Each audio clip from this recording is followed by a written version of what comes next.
എല്ലാവർക്കും Kerala syllabus maths complete ഗൈഡിൻ്റെ 9ാം ക്ലാസ് ഗണിതം അധ്യായം 2 പുതിയ സംഖ്യകൾ 3ാം വീഡിയോയിലേക്ക് സ്വാഗതം.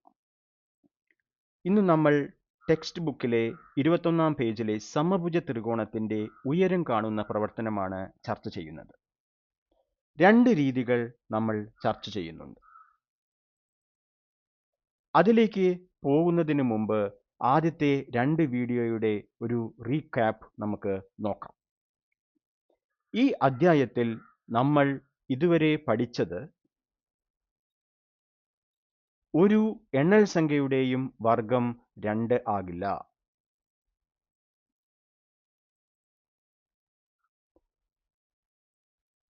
ഒരു ഭിന്നസംഖ്യയുടെയും വർഗം 2 ആകില്ല.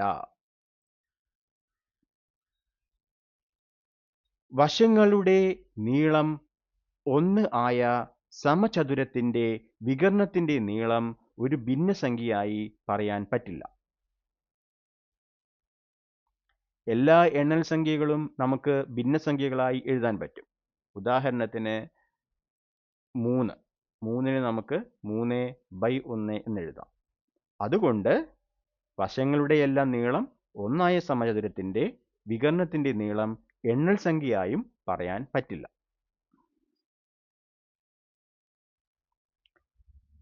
പരപ്പളവ് 1 ചതുരശ്ര മീറ്റർ ആയ സമചതുരത്തിന്റെ വികർണത്തിന്റെ നീളം √2 മീറ്റർ ആയിരിക്കും. പിന്നെ നമ്മൾ എന്ത് പഠിച്ചു? പരപ്പളവ് 2 ചതുരശ്ര മീറ്റർ ആയ സമചതുരത്തിന്റെ വശത്തിന്റെ നീളം √2 മീറ്റർ എന്ന് എഴുതാം. ഇവിടെ വശത്തിന്റെ നീളമാണ്. അപ്പോൾ ഇത്രയും കാര്യങ്ങളാണ് നമ്മൾ മനസ്സിലാക്കിയത്. പിന്നെ നമ്മൾ എന്ത് മനസ്സിലാക്കിയിട്ടുണ്ട്? √2 എന്ന് പറയുന്ന ഒരു പുതിയ സംഖ്യയെ പരിചയപ്പെട്ടു. ഈ സംഖ്യ എണ്ണൽ സംഖ്യയുടെ ഭാഗമായോ ഭിന്നസംഖ്യയുടെ ഭാഗമായോ വരില്ല എന്ന് മനസ്സിലാക്കിയിട്ടുണ്ട്.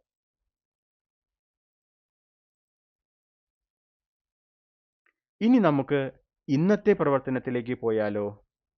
ഇന്ന് നമ്മൾ പുതിയ ഒരു സംഖ്യ കൂടി പരിചയപ്പെടും. സമഭുജ ത്രികോണത്തിന്റെ ഉയരം എത്ര? ആദ്യം ചോദ്യം നോക്കാം. വശങ്ങളെല്ലാം 2 മീറ്റർ ആയ സമഭുജ ത്രികോണത്തിന്റെ ഉയരം എത്ര? ഈ സമഭുജ ത്രികോണത്തിന്റെ ചിത്രം നമുക്ക് കണ്ടാലോ?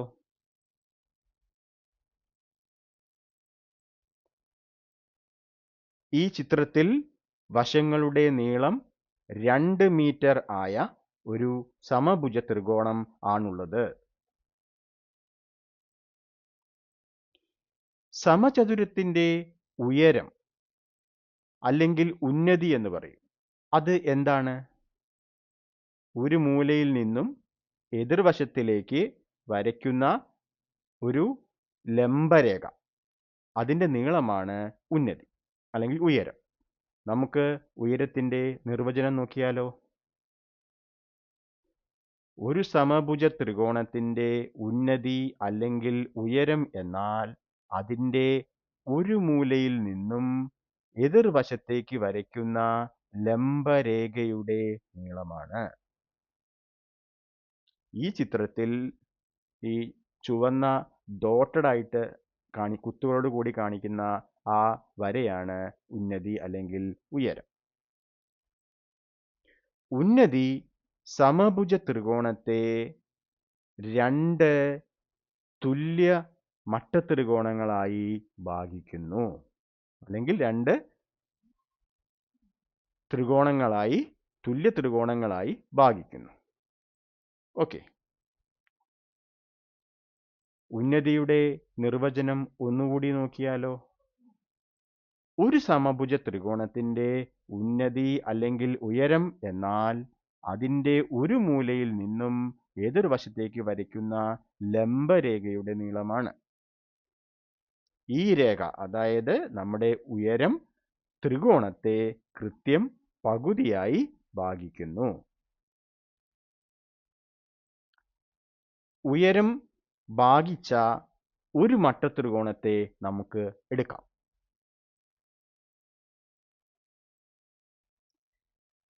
ഈ ചിത്രത്തിൽ, അതായത് മട്ടത്രികോണത്തിൽ വലിയ വശം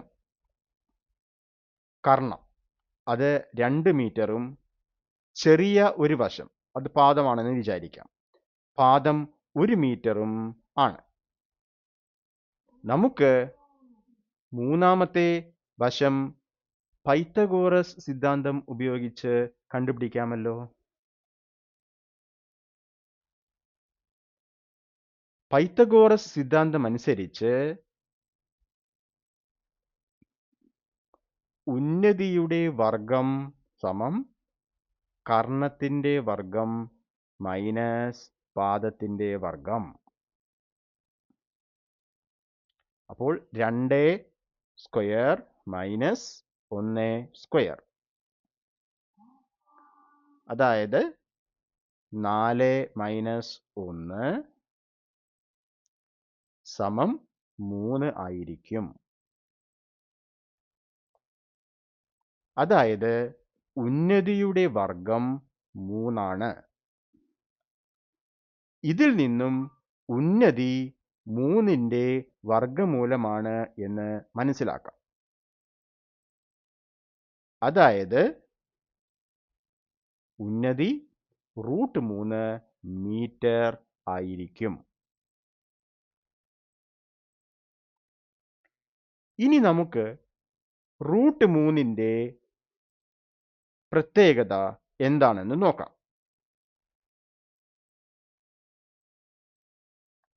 1ന്റെ വർഗം 1, 2ന്റെ വർഗം 4, നമ്മുടെ വർഗം 3 ആണല്ലോ. അത് ഈ 1നും 4നും ഇടയ്ക്കായിട്ടല്ലേ വരുന്നത്. അതുകൊണ്ട് √3ന്റെ വില 1നും 2നും ഇടയ്ക്കായിരിക്കും. 1നും 2നും ഇടയ്ക്ക് ഒരു എണ്ണൽ സംഖ്യയും ഇല്ല എന്ന് നമുക്ക് അറിയാം. അപ്പോൾ ഒരു നിഗമനത്തിലെത്താം. എന്താണ് നിഗമനം? ഒരു എണ്ണൽ സംഖ്യയുടെയും വർഗം 3 ആകില്ല. ഇനി 1നും 2നും ഇടയ്ക്കുള്ള ഭിന്നസംഖ്യകളുടെ വർഗം നോക്കിയാൽ നമുക്ക് താഴെ പറയുന്ന നിഗമനത്തിലെത്താൻ പറ്റും. എന്താണ് നിഗമനം? നോക്കൂ. ഒരു ഭിന്നസംഖ്യയുടെയും വർഗം 3 ആകില്ല. ഓക്കെ.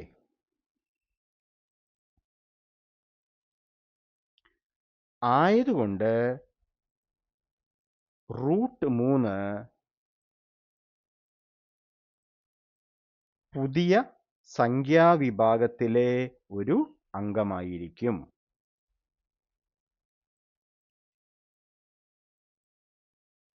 പുതിയ സംഖ്യാവിഭാഗത്തിലെ കുറച്ച് അംഗങ്ങളെ കൂടി നമുക്ക് പരിചയപ്പെട്ടാലോ?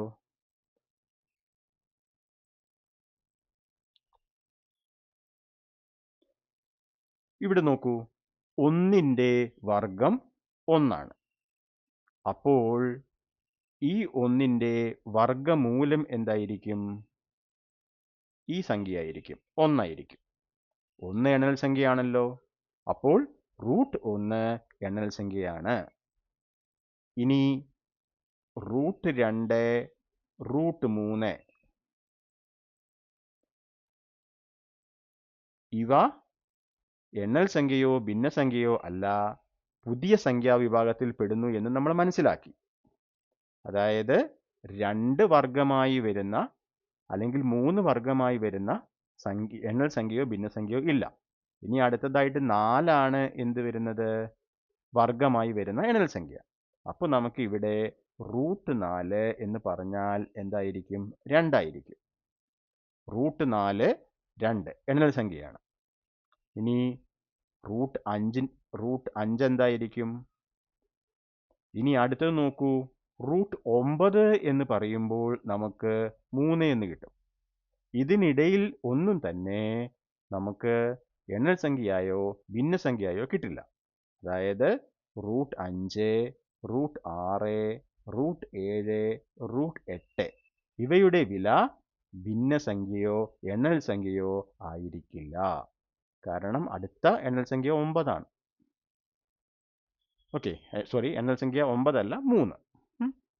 വർഗം 9. അപ്പോൾ √5 മുതൽ √9 വരെയുള്ള സംഖ്യകൾ അവയെ നമുക്ക് എണ്ണൽ സംഖ്യയായോ ഭിന്നസംഖ്യയായോ എഴുതാൻ പറ്റില്ല. ഇനി അടുത്ത എണ്ണൽ സംഖ്യയായി എഴുതാൻ പറ്റുന്ന വർഗ്ഗമൂലം ഏതായിരിക്കും? ഇവിടെ നമുക്കിനി അടുത്തത് 4² ആണ് ഉള്ളത്. 4² വില എത്രയാ? 4 × 4 16 ആണ്. അപ്പോൾ നമുക്ക് √16 നമുക്ക് 4 ആയി എഴുതാം. അപ്പോൾ ഇതിനിടയിലുള്ള എല്ലാ സംഖ്യകളും നമ്മുടെ ഇതിനിടയിലുള്ള എല്ലാ സംഖ്യകളും നമ്മുടെ പുതിയ വിഭാഗത്തിൽ പെടും. അതായത് √10, √11, √12, √13, √14, √15 ഇത്രയും സംഖ്യകൾ പുതിയ സംഖ്യാ വിഭാഗത്തിലായിരിക്കും വരുന്നത്. ഓക്കെ, അപ്പോൾ ഇതിൽ നിന്നും നമ്മൾ എത്തിച്ചേർന്നത് എന്തിലാണ്? ഇതിൽ നിന്നും നമുക്ക് മനസ്സിലാക്കാം, പുതിയ സംഖ്യാ വിഭാഗത്തിൽ അനേകം സംഖ്യകൾ ഉണ്ട്. ഓക്കെ, അപ്പോൾ ഈ പുതിയ സംഖ്യാ വിഭാഗത്തെ നമുക്ക് ഒരു പുതിയ പേരിടാം. അതിൻ്റെ പേരാണ് അഭിന്നക സംഖ്യകൾ. അഭിന്നക സംഖ്യകൾ. ഒരു സംഖ്യയെ ഭിന്നസംഖ്യയായി എഴുതാൻ കഴിയില്ലെങ്കിൽ അതിനെ നമ്മൾ അഭിന്നക സംഖ്യ എന്ന് പറയും. √2, √3, √5, √6, √7, √8, √10, √11, √12, √13, √14, √15, പിന്നെ √17, അങ്ങനെ അത് പോവുകയാണ്. ഇവരെല്ലാം തന്നെ അഭിന്നക സംഖ്യകൾ ആണ്. ഓക്കെ, അപ്പോൾ നമ്മൾ ഈ അധ്യായത്തിൽ √2, √3 എന്നീ 2 അഭിന്നക സംഖ്യകളെ കുറിച്ചാണ് കൂടുതൽ പഠിക്കുന്നത്. ഓക്കെ, അപ്പോൾ നമ്മൾ ഇത് ഒരു രീതിയിൽ ഉയരം കണ്ടുപിടിച്ചു. അപ്പോൾ സമഭുജ ത്രികോണത്തിൻ്റെ ഉയരം, ഈ സമഭുജ ത്രികോണത്തിൻ്റെ ഉയരം നമുക്ക് √3 മീറ്റർ എന്ന് കിട്ടി. ഓക്കെ, ഇനി നമുക്ക് ഈ പ്രവർത്തനം ടെക്സ്റ്റ് ബുക്കിൽ എങ്ങനെയാണ് ചെയ്തിരിക്കുന്നത് എന്ന രീതി കൂടി നമുക്ക് മനസ്സിലാക്കാം. ഓക്കെ,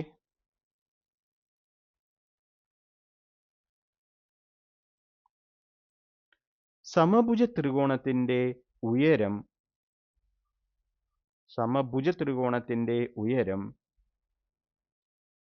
സമചതുരങ്ങളുടെ പരപ്പളവിൻ്റെ സഹായത്തോടെയാണ് ടെക്സ്റ്റ് ബുക്കിൽ പറഞ്ഞിരിക്കുന്നത്. അത് എങ്ങനെയാണ് ചെയ്യുന്നത് എന്ന് നമുക്ക് നോക്കാം. നമ്മുടെ ചോദ്യം എന്തായിരുന്നു? ഇതാണ് ചോദ്യം.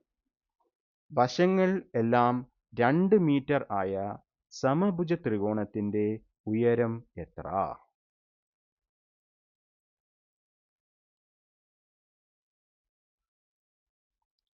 ഇതാണല്ലോ നമ്മുടെ സമഭുജ ത്രികോണം.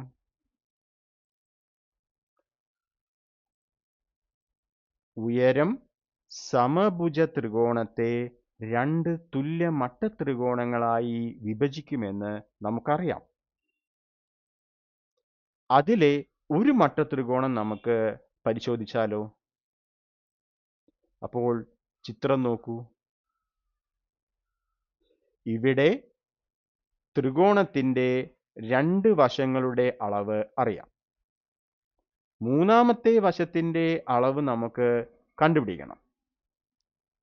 അതിനായി നമുക്ക് ആദ്യം 3 സമചതുരങ്ങൾ നിർമ്മിക്കാം. ഈ ത്രികോണത്തിൻ്റെ ഓരോ വശങ്ങളും വരുന്ന ഓരോ സമചതുരങ്ങൾ നിർമ്മിക്കുകയാണ്. അപ്പോൾ 3 സമചതുരങ്ങൾ നമുക്ക് നിർമ്മിക്കാം. ഓക്കെ, 1, 2 മീറ്റർ വശമുള്ള നീല സമചതുരം, 2 1 മീറ്റർ നീളമുള്ള മഞ്ഞ സമചതുരം, 3 ഉയരം വശമായി വരുന്ന ഓറഞ്ച് സമചതുരം. ഇനി ഈ നീല സമചതുരത്തിന്റെ പരപ്പളവ് എത്രയാണ്? 4. വശം 2 ആയതുകൊണ്ട് 2 × 2 4. മഞ്ഞ സമചതുരത്തിന്റെ പരപ്പളവോ 1. 1 × 1 1. ഇനി ഓറഞ്ച് സമചതുരത്തിന്റെ പരപ്പളവ് എത്രയാണ്?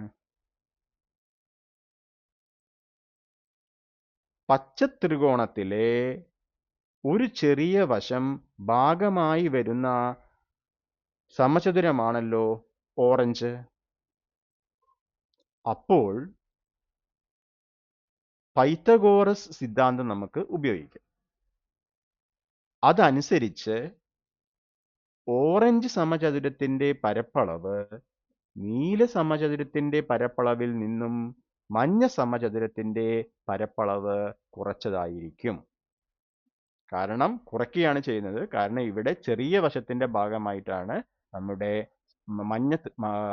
ഓറഞ്ച് സമചതുരം വന്നിരിക്കുന്നത്. ഓക്കെ, അതായത് ഓറഞ്ച് സമചതുരത്തിന്റെ പരപ്പളവ് 4ൽ നിന്നും 1 കുറയ്ക്കുന്നതായിരിക്കും. അപ്പോൾ നമുക്ക് 3 എന്ന് കിട്ടും. ഓക്കെ,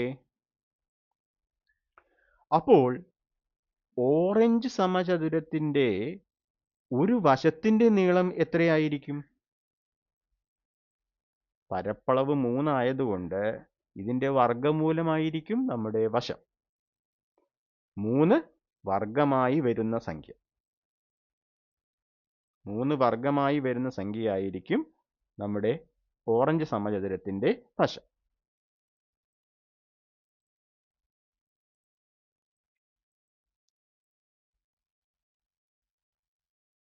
അപ്പോൾ 3 വർഗ്ഗമായി വരുന്ന ഒരു എണ്ണൽ സംഖ്യയും നമുക്ക് ഉണ്ടാവില്ല എന്ന് അറിയാം.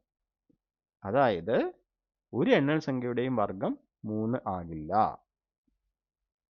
ഓക്കെ, അതുപോലെ ഒരു ഭിന്നസംഖ്യയുടെയും വർഗ്ഗം 3 ആകില്ല എന്ന് നമുക്ക് അറിയാം. അപ്പോൾ 3 വർഗ്ഗമായി വരുന്ന സംഖ്യ ഏതാണ്? √3 ആണ്.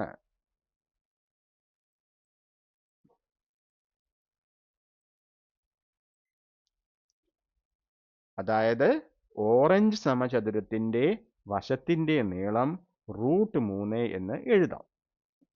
ഇത് എണ്ണൽ സംഖ്യയോ ഭിന്നസംഖ്യയോ അല്ല, ഇത് പുതിയ സംഖ്യാ വിഭാഗത്തിലെ ഒരു അംഗമാണ്. ഓക്കെ, അപ്പോൾ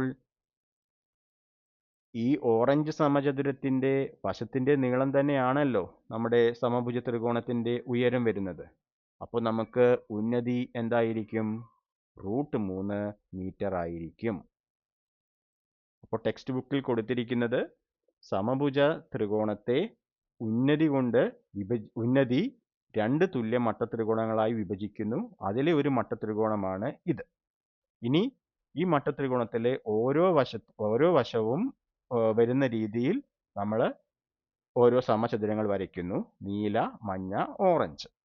നീലയുടെയും മഞ്ഞയുടെയും വശങ്ങൾ നമുക്കറിയാം. അപ്പോൾ അതിൻ്റെ പരപ്പളവ് 4ഉം 1ഉം ആയിരിക്കും. അപ്പോൾ ഓറഞ്ചിൻ്റെ പരപ്പളവ് പൈത്തഗോറസ് സിദ്ധാന്തം അനുസരിച്ച് നീലയിൽ നിന്നും മഞ്ഞ കുറച്ചതായിരിക്കും. കാരണം കർണത്തിൻ്റെ ഭാഗമായി വന്ന പരപ്പളവ് -1, അപ്പോൾ 3 ആയിരിക്കും. ഇനി ഓറഞ്ച് സമചതുരത്തിൻ്റെ പരപ്പളവ് 3 ആയതുകൊണ്ട് അതിൻ്റെ വശം എന്ന് പറഞ്ഞു കഴിഞ്ഞാൽ അതിൻ്റെ വർഗ്ഗമൂലമായിരിക്കും √3 ആയിരിക്കും.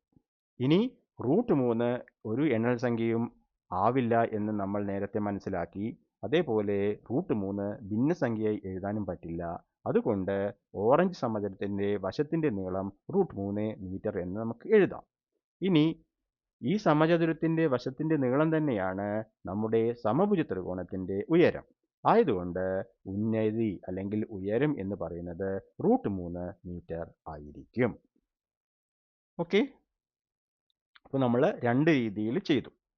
ഇത് നിങ്ങൾക്ക് മനസ്സിലായി കാണുമെന്ന് വിചാരിക്കുന്നു. കൂട്ടുകാരെ, അപ്പോൾ ഇന്ന് നമ്മൾ √3 എന്ന പുതിയ ഒരു സംഖ്യയെ പരിചയപ്പെട്ടു. കൂടാതെ നമ്മൾ അഭിന്നക സംഖ്യകൾ എന്ന പുതിയ സംഖ്യാവിഭാഗത്തെയും പരിചയപ്പെട്ടു. അടുത്ത വീഡിയോയിൽ √2ൻ്റെയും √3ൻ്റെയും ഏകദേശ വില എത്രയായിരിക്കും എന്ന് നമുക്ക് നോക്കാം. ഓക്കെ, ഈ വീഡിയോ നിങ്ങൾക്ക് ഉപയോഗപ്രദമായി എന്ന് വിചാരിക്കുന്നു. എല്ലാവരും ലൈക്ക് ചെയ്യുക, നിങ്ങളുടെ കൂട്ടുകാരിലേക്ക് ഷെയർ ചെയ്യുക. അതേപോലെ ചാനലിനെ സപ്പോർട്ട് ചെയ്യാൻ വേണ്ടി സബ്സ്ക്രൈബ് ചെയ്യുക. നിങ്ങൾക്ക് ഈ വീഡിയോയുമായി എന്തെങ്കിലും സംശയമോ അല്ലെങ്കിൽ നമ്മുടെ ക്ലാസ് 9 മാത്സിലെ ഡൗട്ടുകളോ ഉണ്ടെങ്കിൽ കമൻറ്റ് ബോക്സിൽ കമൻ്റ് ഇട്ട് അറിയിക്കുക. അപ്പോൾ എല്ലാവരുടെയും സപ്പോർട്ട് പ്രതീക്ഷിക്കുന്നു. വീണ്ടും അപ്പോൾ എല്ലാവർക്കും ഒരിക്കൽ കൂടി നന്ദി. Thank you.